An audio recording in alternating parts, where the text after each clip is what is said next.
My name is Teyla Gunning-Hagey from Immigration Canada, and here's some things that we think you should know and consider when deciding to immigrate to Canada. First off, Canada welcomes you. And this is Canada, the second largest country in the world. Canada has 7 landform regions: the Western Cordillera, Arctic lands, Interior Plains, Hudson Bay lowlands, Canadian Shield, Appalachian region, and St. Lawrence lowlands. The Western Cordillera has tall, younger, jagged, and not fully snow-covered mountains, as well as there are plateaus, valleys, and plains. They have a diverse wildlife, rich natural resources, and a vibrant tourism industry, including skiing and snowboarding. Arctic lands has seasonally varying snow and ice cover, with predominantly treeless permafrost under the tundra. It includes Baffin Island, 5th largest island in the world. And the interior plains. Although the interior plains are flat, their soil is nutrient-filled and ideal for growing crops. It produces about 80% of Canada's crops. Hudson Bay lowlands has many bogs and kettle lakes, which were carved out when glaciers melted. The temperature is quite cold year-round, with short summers.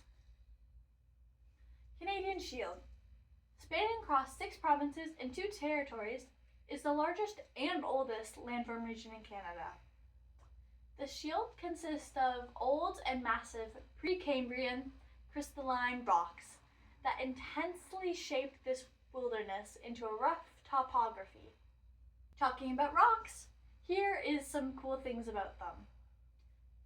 The 3 main types of rocks are igneous, sedimentary, and metamorphic.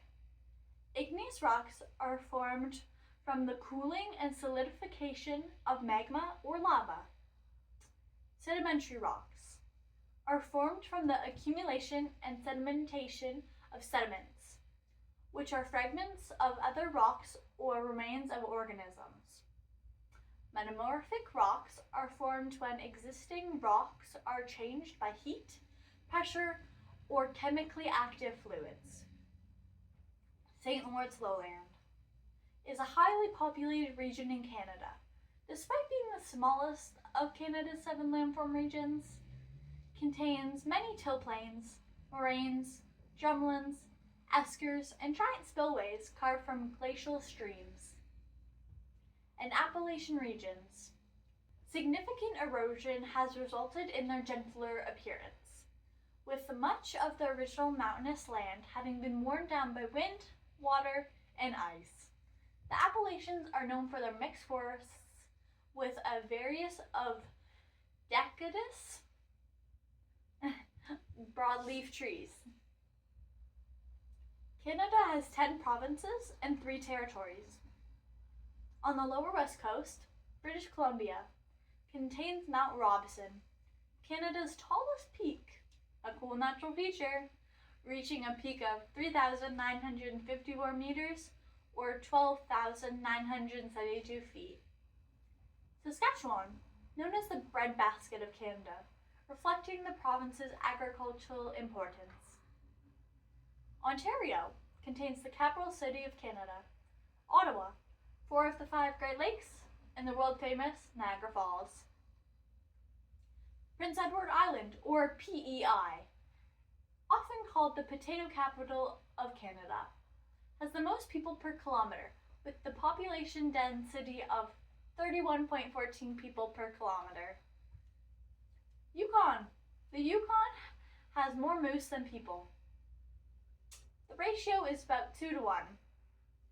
Fun fact, the Klondike Gold Rush led to a stampede in the Klondike region between 1897 and 1899. This further led to the establishment of Dawson City and subsequently the Yukon Territory. And Nunavut, the largest territory and part of the Arctic archipelago,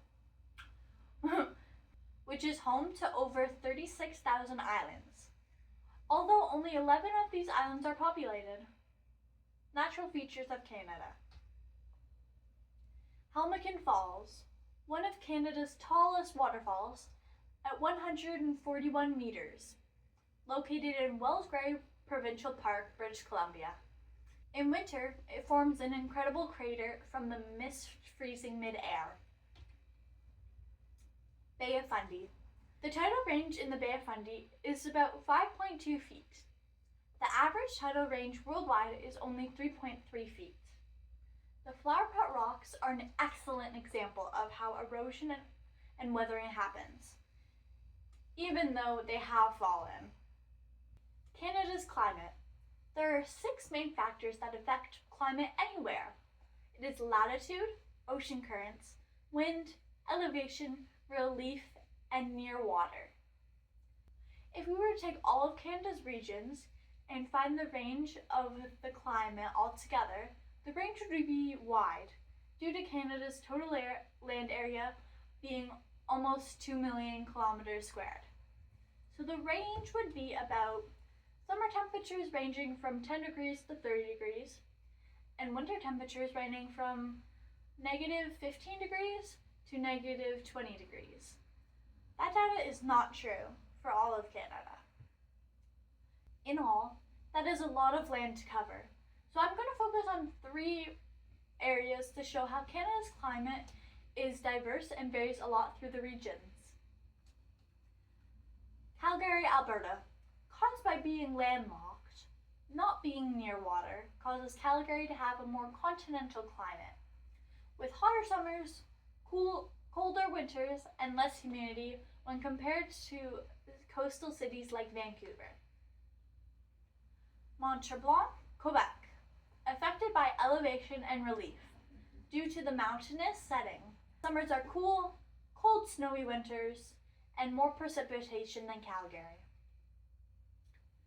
Iqaluit, Nunavut. Besides elevation, every part of the lower end affects Iqaluit. Being far north with cold oceans nearby cools the area. Iqaluit has long cold winters, short cool summers, and a harsh Arctic climate. Multiculturalism. Multiculturalism in Canada. Like this tanagram and/or puzzle, Canada cannot exist and function properly on its own without other cultures. First Nations, Métis, and Inuit are not part of the puzzle. They are the base, holding it all together. Canada is well known for its multiculturalism, a national ideal that celebrates diversity and encourages individuals of various cultural backgrounds to preserve their culture while educating others. From dynamic immigrant communities in city centers to inclusionary and equality-oriented policies. Multiculturalism promotes itself as the face of Canada's identity. Although, just as we are likely to create a multicultural puzzle, it's also important, if not more, to recognize and celebrate those cultures that have been present on this land for thousands of years. The indigenous cultures, First Nations, Inuit, and Métis, are not just part of the multicultural puzzle, they are the very foundation. Their cultures, practices, and ideas built this nation long before colonization, and continue to impact the Canadian puzzle today. Indigenous peoples, First Nations, Métis, and Inuit, were deeply affected by Indian residential school system. Over 150,000 children were taken from their families. Many never returned. The first church-run school opened in 1831. By the 1880s, the federal government began funding these schools to systemically oppress Indigenous cultures. In 1920, the Indian Act made attendance mandatory for treaty status children aged 7 to 15. The system amounted in cultural genocide across many generations. Schools hurt the children. The schools also hurt their families and their communities. Children were deprived of healthy examples of love and respect. The distinct cultures, traditions, languages, and knowledge systems of First Nations, Inuit, and Métis peoples were eroded by forced assimilation. In 1995, the landmark Royal Commission on Aboriginal People drew attention to the lasting harm done by residential schools. A growing number of survivors and their descendants came forward to tell their stories and demand action. The next note, population of Canada. The 2021 Canadian census totaled the federal population at 36,991,981. By looking at this pyramid, we can see Canada is experiencing negative growth. That is why we need immigrants and refugees to keep the population growing. Baby boomers. Born between 1946 and 1964, are currently between the ages of 61 to 79. The generation is defined by the surge in birth rates following the end of World War II. This means a major part of Canada's population is retiring, leaving the workforce. Who will replace them? Will it be you? Canada hopes so. Canada's role in the world.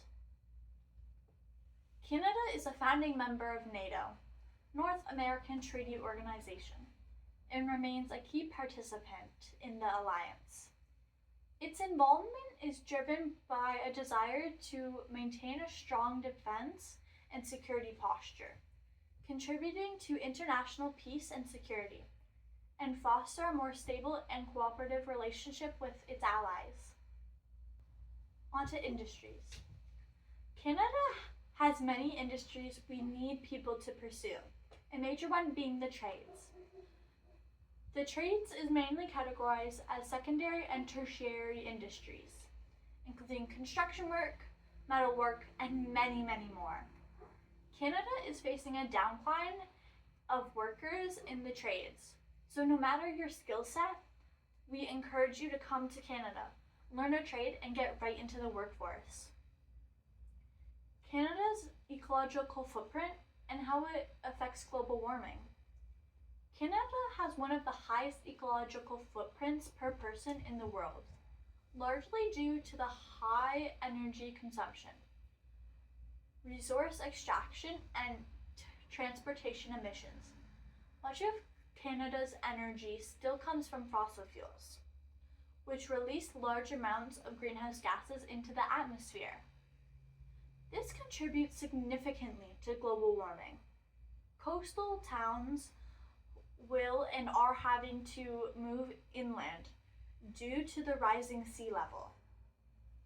So, Canada wants you to join our inclusive and welcoming country. Thank you for listening, and hope we see you soon in Canada.